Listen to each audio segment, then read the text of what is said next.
আসসালামু আলাইকুম। আমরা গত ক্লাসে প্রেজেন্টের তিনটা টেন্স এবং পাস্টের তিনটা টেন্স করেছিলাম। আজকে আমরা ফিউচারের তিনটা টেন্স করব। টোটালে মোট 9টি টেন্স থেকে আমাদের ভয়েস হয়ে থাকে। আমরা বেসিক্যালি বা প্রথমত আমরা 9টা টেন্সই শিখবো আর কি। তার প্রেজেন্টের তিনটা এবং পাস্টের তিনটা অটোমেটিক আমরা শিখে নিয়েছি। আজকে আমরা ফিউচারের তিনটা শিখবো। ফিউচার ইনডিফিনাইট টেন্স প্রথমে। ফিউচার ইনডিফিনাইট টেন্স অর্থ কি?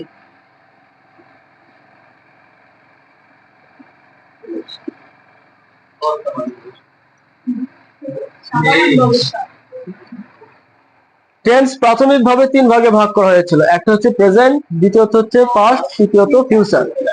প্রত্যেকটা টেন্স আবার চার ভাগে ভাগ করা হয়েছিল। সেটা হচ্ছে present indefinite tense, present continuous tense, present perfect tense, present perfect continuous tense. পাস্টেও তাই, past indefinite, past continuous, past perfect, past perfect continuous. ফিউচারেও তাই, future indefinite, future continuous, future perfect আর future perfect continuous. Present indefinite টেন্সের অর্থ ছিল সাধারণ বর্তমানকাল। Past ইনডিফিনাইটের অর্থ ছিল সাধারণ অতীতকাল। ফিউচার ইনডিফিনাইটের অর্থ তাহলে কি হবে? সাধারণ ভবিষ্যৎকাল। সাধারণ ভবিষ্যৎকাল। তাহলে আমরা সংজ্ঞাটা কিভাবে দিব? সাধারণ ভবিষ্যৎকালের সংজ্ঞাটা আমরা কিভাবে দিব? সংজ্ঞাটা কি হবে? যে টেন্স বা কাল দ্বারা সাধারণভাবে ভবিষ্যতে কোনো কাজ করা বা হওয়া বোঝায় তাকেই কিন্তু ফিউচার ইনডিফিনাইট টেন্স বলা হয়। সংজ্ঞাটা লিখলাম না আমি। চেনার উপায়, প্রত্যেকটা টেন্সই চেনার কিছু উপায় থাকে। আমরা এই ফিউচার ইনডিফিনাইট টেন্স কিভাবে চিনবো বা এর চেনার উপায়টা কি? Future indefinite tense, future indefinite tense চেনার উপায় হচ্ছে বাংলা ক্রিয়ার শেষে ব, বে, বেন এগুলো উল্লেখ থাকবে। বাংলা ক্রিয়ার শেষে কি থাকবে? উল্লেখ। বাংলা ক্রিয়ার শেষে ব, বে, বেন, বন ইত্যাদি উল্লেখ থাকবে। আমরা উদাহরণস্বরূপ হিসেবে আমরা বলতে পারি আমি মাদ্রাসায় যাইব। আমি মাদ্রাসায় যাইব। বাক্যটা কিন্তু অবশ্যই ফিউচার মানে ভবিষ্যৎ বোঝাবে। মাদ্রাসায় যাইব, আমি মাদ্রাসায় যাইতেছি না, বা মাদ্রাসায় যাইতেছিলাম না, বা মাদ্রাসায় গিয়েছিলাম না, বা মাদ্রাসায় গেলাম না, বরং আমি কিন্তু কি করব? যাইব। তাহলে এখানে আমরা চেনার উপায় হিসেবে কি পেলাম? ব কিন্তু পেয়ে গেলাম। কারণ প্রত্যেকটা টেন্স কিন্তু চেনার কিছু না কিছু উপায় থাকে। আমরা এখানে যে উপায়টা পেয়ে গেলাম এটা কিন্তু হচ্ছে কারণ ব। তাহলে এর একটা গঠন আছে, হবোধক, না বোধক এবং প্রশ্নবোধক। প্রশ্নবোধক, না বোধক 4 ধরনের বাক্য হয়ে থাকে। হবোধকের যে গঠনটা, সেই গঠনটা কেউ বলতে পারেন কি?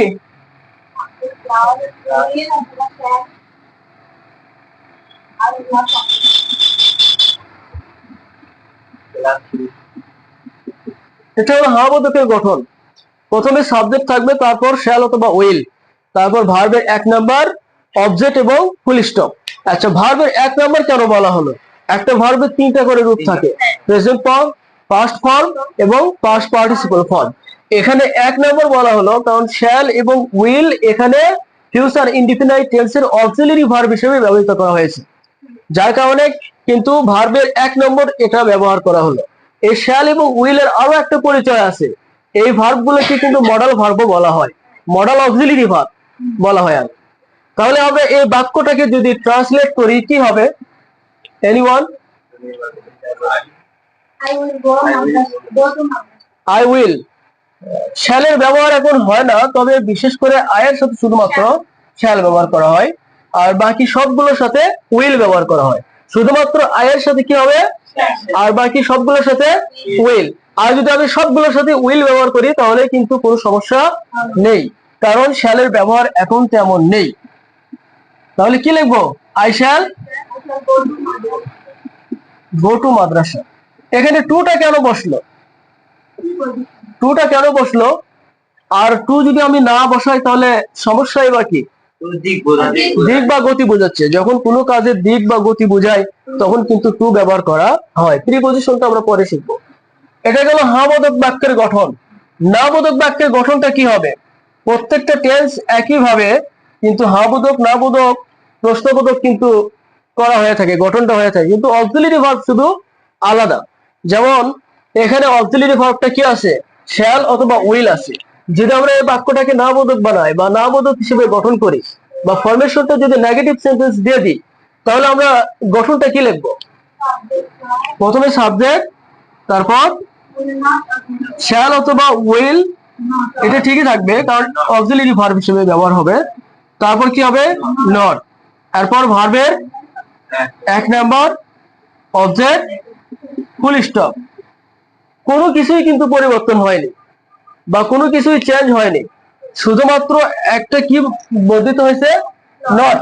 নট কিন্তু শুধু ইনক্রিজ করা হয়েছে, আর কোনো কিছুই কিন্তু কি করা হয়নি? অতিরিক্ত বসানো হয়নি।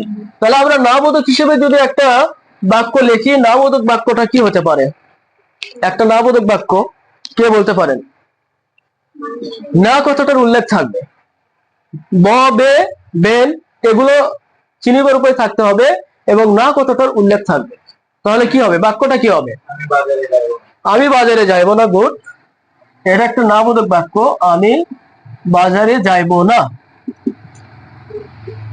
কেন না বোধক হলো? না কথাটার উল্লেখ আছে। তাহলে আমরা গঠনটা মানে এই বাক্যটাকে ট্রান্সলেট করতে গেলে এই না বোধকের যে গঠনটা এখানে দেওয়া আছে, ওই না বোধকের গঠন অনুযায়ী কিন্তু আমরা বাক্যটা ট্রান্সলেট করব। তাহলে বাক্যটা কি হবে?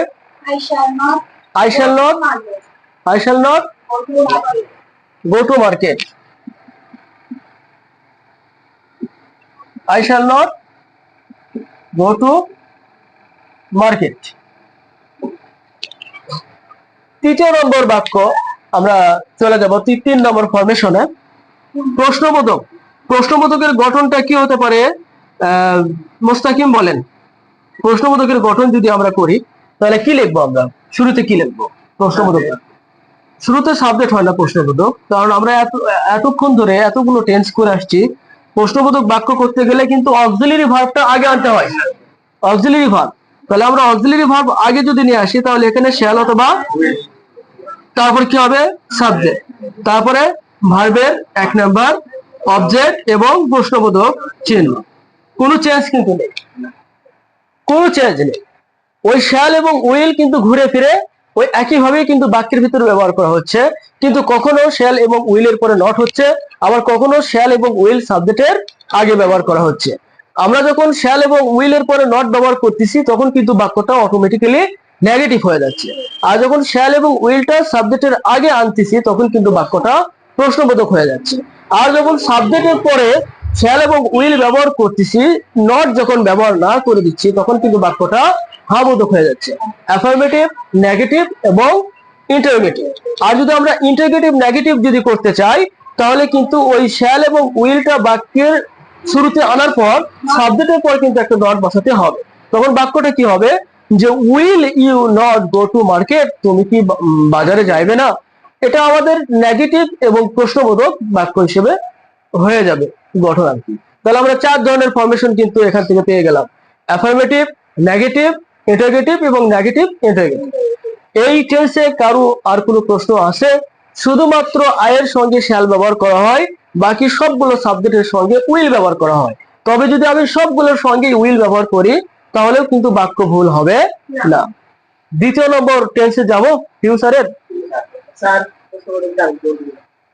হ্যাঁ, প্রশ্নবোধকটা আর একবার বুঝে দেব, বাক্যটা লেখা হয়নি এর জন্য মানে একটু প্রবলেম। প্রশ্নবোধকের গঠনটা হচ্ছে, আমরা যে কোনো বাক্য যদি প্রশ্নবোধক করতে যাই তাহলে এই অক্সিলারি ভার্বটা আমাদের সাবজেক্টের সামনে নিয়ে আসতে হবে। যেমন এখানে অক্সিলারি ভার্বটা কি? শ্যাল এবং উইল। শ্যাল এবং উইলটা আমরা সাবজেক্টের শুরুতে নিয়ে আসলাম, তারপর আমরা সাবজেক্ট বসায় দিলাম, তারপরে ভার্বের এক নাম্বার অবজেক্ট এবং শেষে প্রশ্নবোধক চিহ্ন। একই কিন্তু গঠন। গঠন কিন্তু মূল গঠন কি? বেসিক গঠনটা হচ্ছে সাবজেক্টের পরে শ্যাল অথবা উইল, ভার্বের এক নাম্বার অবজেক্ট, ফুল স্টপ।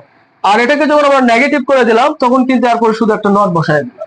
আর যখন আমরা প্রশ্নবোধক করলাম ওই শ্যাল এবং উইলটা সাবজেক্টের শুরুতে ব্যবহার করলাম। এটা হচ্ছে মানে ফরমেশন, এটাই হচ্ছে structure of the tense of future tense. Future টেন্সের কিন্তু এটা হচ্ছে মানে ফিউচার ইনডিফিনাইট টেন্সের মূল স্ট্রাকচার। আমরা এই বেসিকটা মনে রাখবো। এই বেসিকটা যদি মনে রাখতে পারি, একটা গঠন যদি মনে রাখতে পারি, তাহলে আমরা এখান থেকে নেগেটিভ বানাতে পারবো এবং প্রশ্নবোধক বানাতে পারবো। এরপরে নট বসায় দিলে নেগেটিভ হয়ে যাবে, আর ওই শ্যাল এবং উইল সাবজেক্টের আগে নিয়ে আসলে প্রশ্নবোধক হয়ে যাবে। দ্বিতীয় নম্বর টেন্সে চলে যাব, ফিউচারের।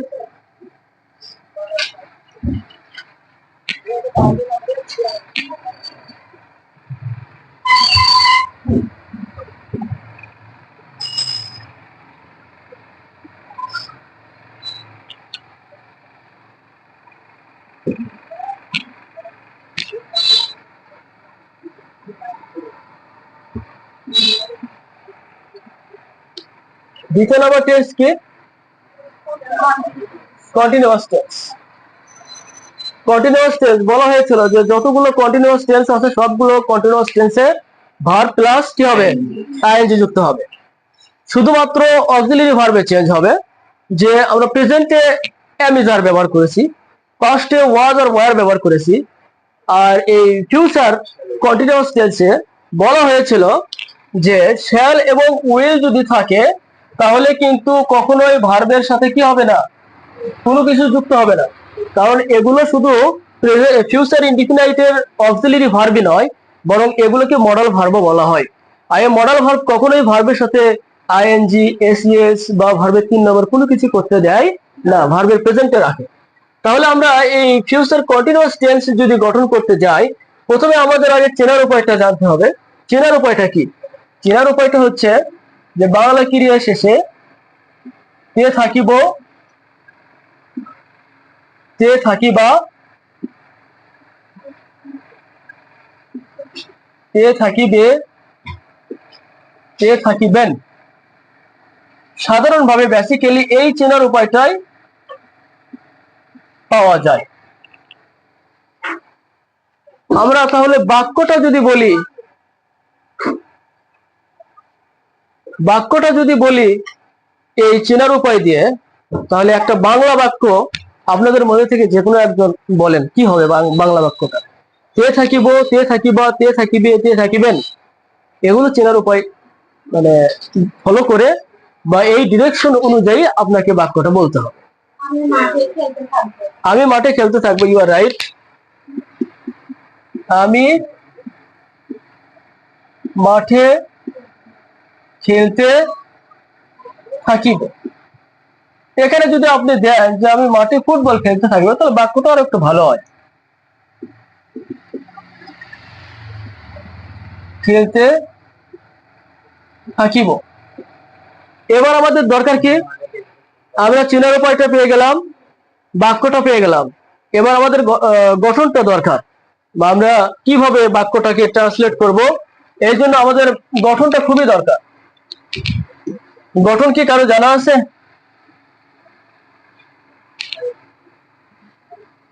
গঠনটা খুবই দরকার।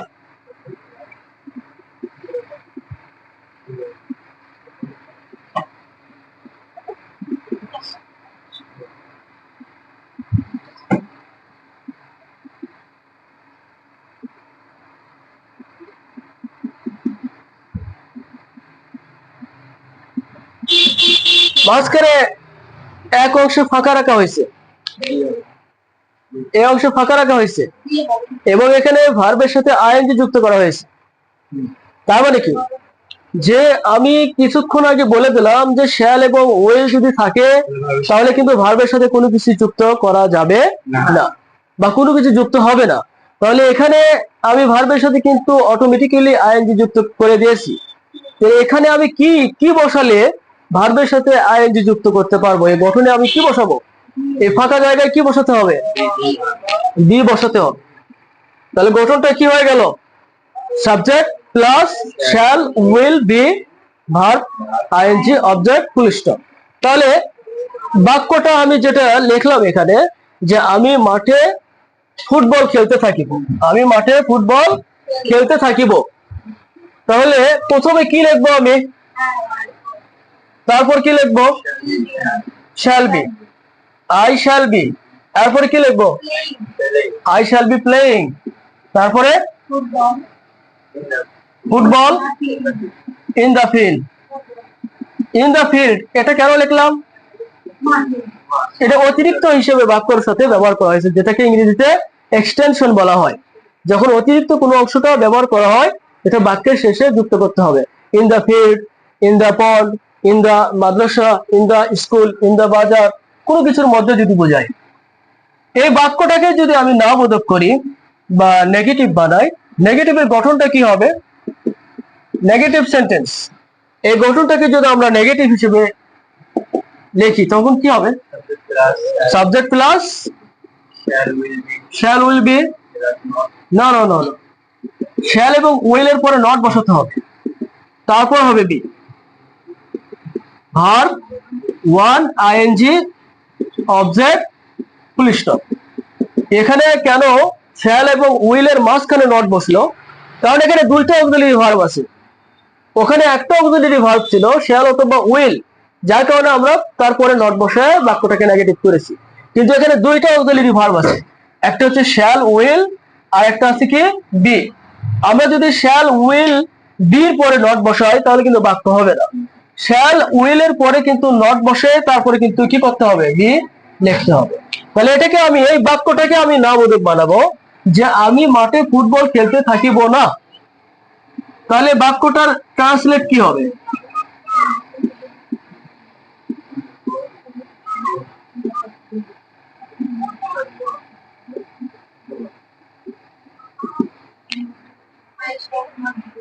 I shall not be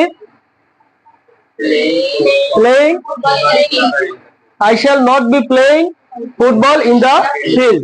আমরা খুব সহজেই কিন্তু পেয়ে গেলাম, শুধুমাত্র গঠনের কারণে এবং বাক্যটার ট্রান্সফরমেশনের কারণে।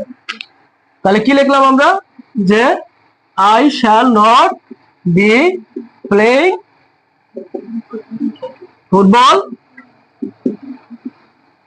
in the field। তৃতীয় নম্বর, আমাদের এখন ইন্টারোগেটিভ সেন্টেন্সের গঠন জানতে হবে। তাহলে আমরা ইন্টারোগেটিভ সেন্টেন্স, প্রশ্নবোধক বাক্যের গঠনটা কিভাবে করব? কি লিখবো শুরুতে? শ্যাল উইল, সাবজেক্ট বি হবে। Shall will, subject be, verb ING, object প্রশ্নবোধক চিহ্ন।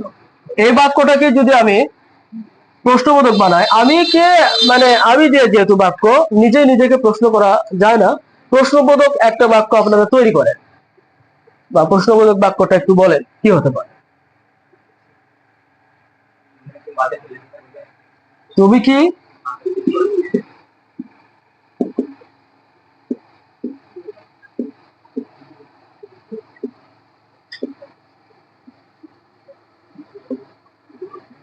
তুমি কি মাঠে ফুটবল খেলিতে থাকবে? তাহলে শুরুতে কি ব্যবহার করবো আমরা? উইল। উইল, তারপর উইল ইউ,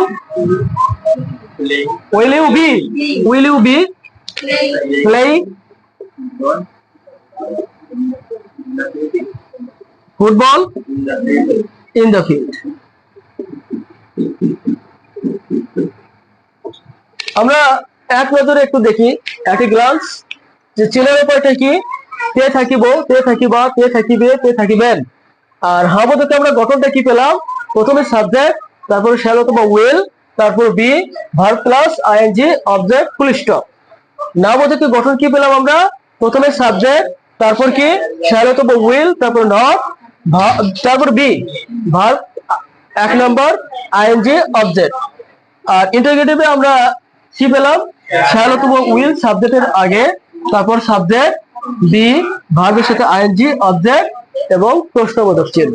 এই গঠনটা যদি আমরা মনে রাখতে পারি তাহলে আমাদের আর কোনো প্রবলেম হবে না। এই গঠনটাই, বা আমি যদি হা বোধকের গঠনটাও মনে রাখতে পারি, না বোধক এবং প্রশ্নবোধক বানাতে পারবো। যদি আমি একটা গঠনও মনে রাখতে না পারি তাহলে পারবো না। তৃতীয় নম্বর টেন্সে চলে যাবো। তৃতীয় নম্বর টেন্স,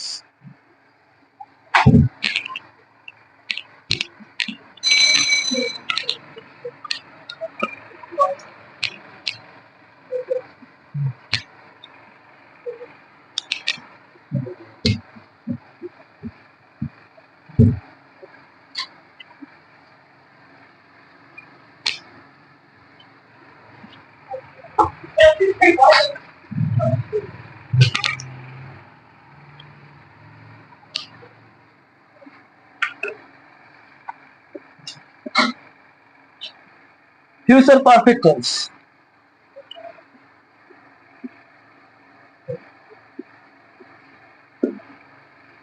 পূর্বঘটিত ভবিষ্যৎকাল।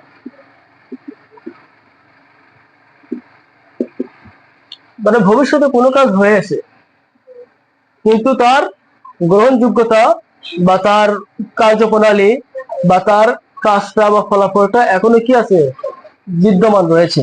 তাহলে এখানে আমরা চিনার উপায়টা সকলের জানা আছে কি? চিনার উপায়টা কি হবে বা কিভাবে আমি চিনতে পারবো এই টেন্সটা? যে বাংলা ক্রিয়ার শেষে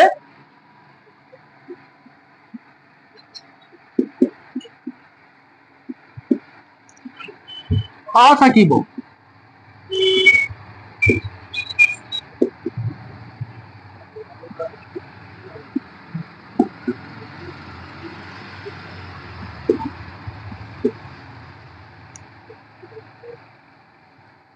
এই চেনার উপায়টা থাকবে।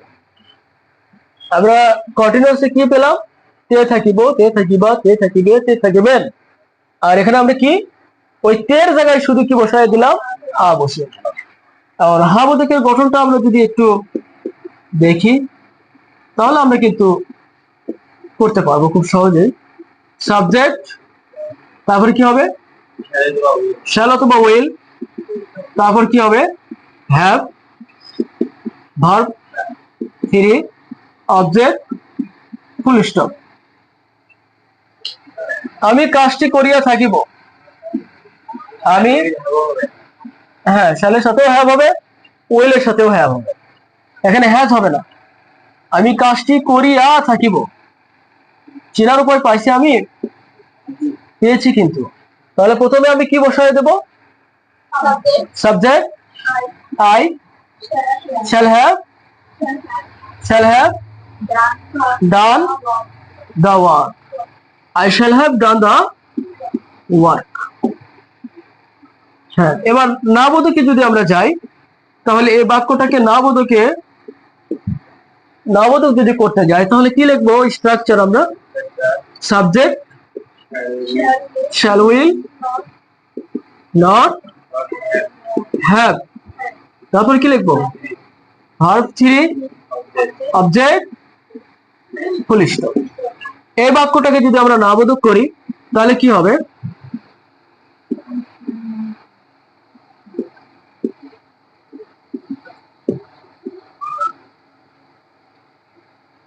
না বোধক যদি করি তাহলে আমি কি লিখবো?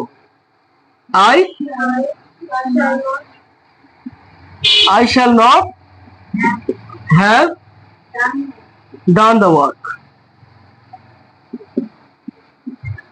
যদি এই বাক্যটা না থেকে এইরকম যদি বাক্য থাকে যে আমি গিলাসটি ভাঙ্গিয়া থাকিব, তাহলে কি হবে?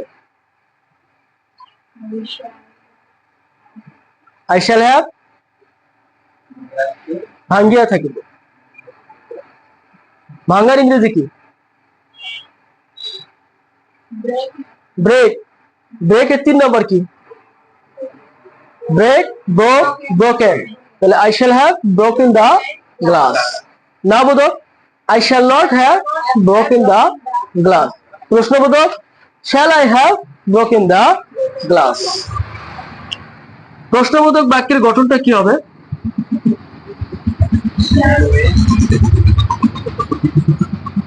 shall will,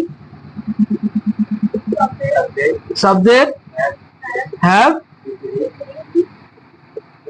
verb, তারপর অবজেক্ট, প্রশ্নবোধক চিহ্ন। তুমি কি কাজটি করিয়া থাকিবে?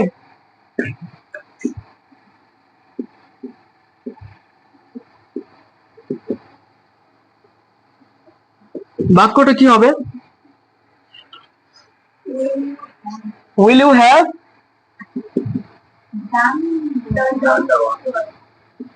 have done the work। প্রশ্নবোধক।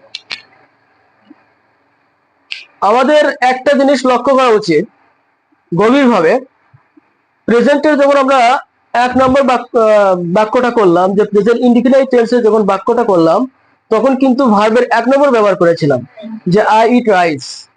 পাস্টের যখন আমরা 1 নম্বর বাক্য করলাম তখন কিন্তু ভার্বের 2 নম্বর ব্যবহার করেছিলাম, যে আই এট রাইস। ফিউচারের যখন আমরা 1 নম্বর বাক্যটা করলাম তখন কিন্তু আই শ্যাল আবার ওই 1 নম্বর ভার্বের 1 নম্বর ব্যবহার করলাম, ইট রাইস। কন্টিনিউয়াসে যদি আমরা আসি, এক নজরে 9টা টেন্স। আমরা আবার এক নজরে 9টা টেন্স মানে একটু দেখবো, দেখার পরে আগামী ক্লাস থেকে ভয়েস করবো এই 9টা টেন্স। কন্টিনিউয়াসে যদি আসি আমরা, তাহলে ওখানে কিন্তু লক্ষণীয় কি, যে সাবজেক্টের পরে এম, ইজ, আর, ভার্বের সাথে আইএনজি, তারপর অবজেক্ট, ফুল স্টপ ছিল। যদি পাস্ট কন্টিনিউয়াসে আসি তাহলে কিন্তু আমরা দেখবো যে সাবজেক্টের পরে কিন্তু ওয়াজ হয়, শুধু এম, ইজ, এর জায়গায় ওয়াজ হয়, ভার্বের সাথে আইএনজি কিন্তু ওখানেও আছে। ফিউচার কন্টিনিউয়াস যে আমরা করলাম এখানেও কিন্তু ভার্বের সাথে আইএনজি আছে, কিন্তু এখানে শ্যালের সাথে বি, উইলের সাথেও বি। আমরা যদি বিটা যদি না বসাই ভার্বের সাথে কিন্তু আইএনজি করতে পারবো না। তারপর পারফেক্টের দিকে যদি আমরা লক্ষ্য করি একটু, যে প্রেজেন্ট পারফেক্ট টেন্সে কি কি হলো, যে ভার্বে কিন্তু 3 নম্বর হয়েছে, পাস্ট পারফেক্ট টেন্সেও কিন্তু ভার্বের 3 নম্বর, ফিউচার পারফেক্ট টেন্সেও কিন্তু ভার্বের 3 নম্বর। তাহলে পারফেক্ট সবগুলো পারফেক্ট টেন্সের সাথে কি আছে কিন্তু মিল আছে। কন্টিনিউয়াসের সাথেও কি আছে কিন্তু মিল আছে, আইএনজি আছে ভার্বের সাথে। এখানে ভার্বের 3 নম্বর পেলাম, ওখানে আইএনজি পেলাম, কিন্তু তফাৎটা কি, অক্সিলারি ভার্বের শুধু তফাৎ। যে আমরা প্রেজেন্ট পারফেক্ট টেন্সে হ্যাভ হ্যাজ পেয়েছিলাম, আর পাস্টে পেয়েছিলাম হ্যাড, আর ফিউচারে কি পেলাম, শ্যাল হ্যাভ, উইল হ্যাভ। এই 9টি টেন্স সম্পর্কিত কোন ধরনের প্রশ্ন আছে?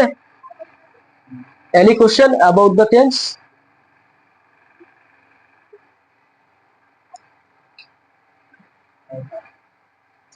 কোনো প্রশ্নই নেই? আচ্ছা ঠিক আছে, আমি মিশিয়ে দিয়ে আমি কিছু প্রশ্ন ধরবো 5 মিনিট, তারপর বাড়ির কাজ দিয়ে